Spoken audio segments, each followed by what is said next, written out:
Hi, my name is Michael Arriaga. My student for today's lesson will be my wife, Jessica. Today we will go over how to roll a section of hose using the straight hose roll method. We'll go over why we need to do it, the purposes for it, when we'll use it in the field, and lastly how to actually perform this hose roll.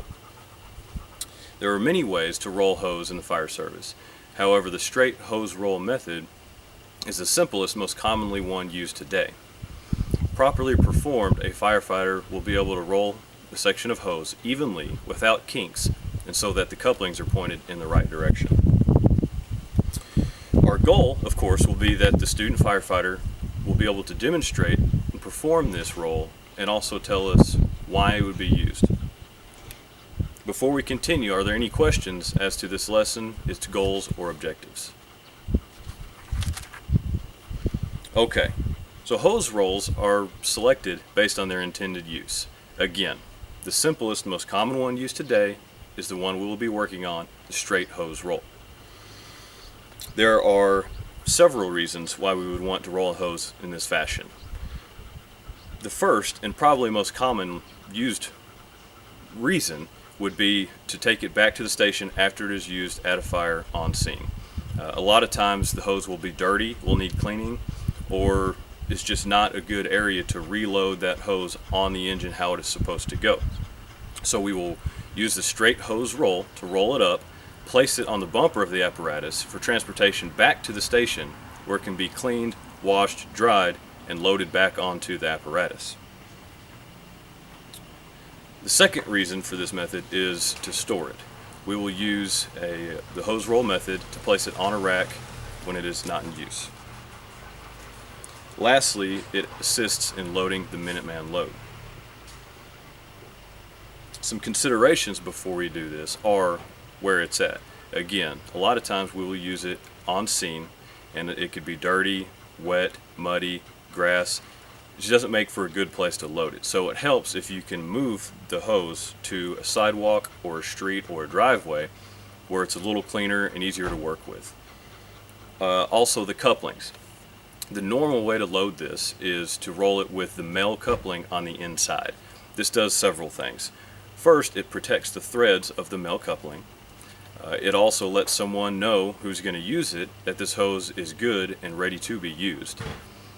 And also when you deploy it from this hose roll method, it will be pointed in the right direction for use.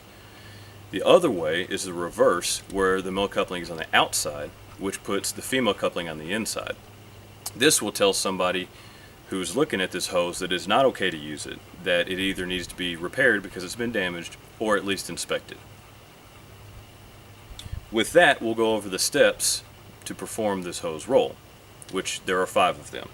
Step 1 is to lay the hose out on a flat and clean surface. Step 2 is to roll the male coupling over onto the hose. Step 3 is continue rolling the coupling over the fire hose until you reach the other end. Step 4 is to lay the completed roll over on its side on the ground. And lastly, step 5 is to tamp any protruding coils down so that the roll is flat and even.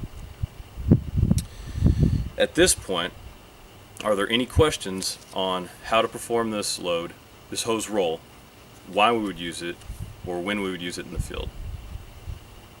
Okay, next we will demonstrate how to actually perform this hose roll.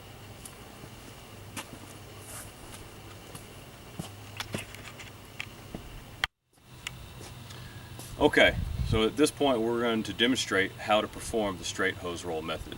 I will actually perform it and talk through the steps as we go. So the first step is to lay it out on a clean, relatively flat surface, which we've already done here. Step 2 is going to be to take the male coupling and roll it over on itself to start. Remember, again, that if the hose needed an inspection or was damaged, you would start with the female end in the middle. But since we're doing a normal roll here, it'll be the male end going in. The next step is just to walk and roll all the way to the other end of the hose. At the same time of rolling, you're trying to make it even also.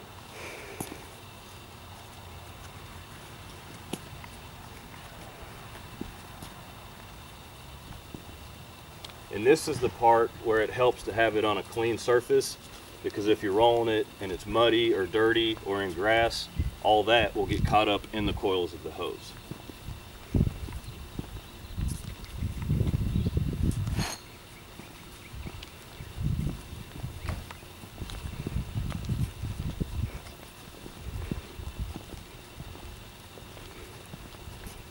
So once you get to the other end, you'll see that it is not perfect here, flat, and that's okay, but it'll help to turn it over, which is the fourth step, and then just kind of mash down the coils, and that'll help it even.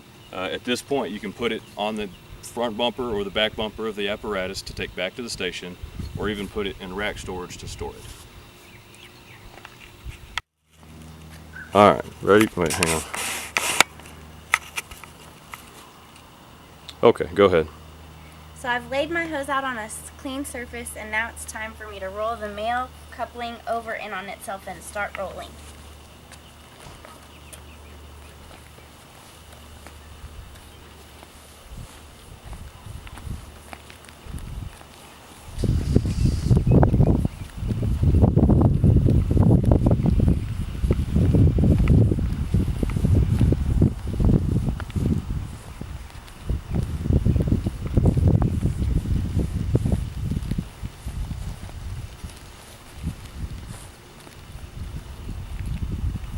Now I'll lay it on its side and dance on it to get it flat.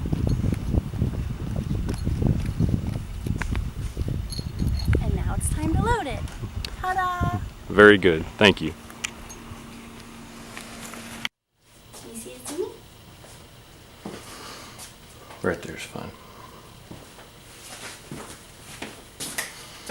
Okay, now we'll evaluate the students to make sure they've learned the goals and objectives of this lesson. So a few questions for you. What is the most common type of hose roll used today? The straight hose roll. Okay, and what are the uses of the straight hose roll? This is useful for storing this hose, transporting it back to the station for cleaning, and also it's useful for the Minuteman load. All right, and lastly, what is the purpose of rolling the hose with the male coupling on the outside of the roll? When the male coupling's on the outside of the roll, it indicates that the hose has been damaged and it needs to be inspected. Okay, so to recap, the straight hose roll method is one of several used to roll a section of hose, but it is the most common and simplest method that we do use.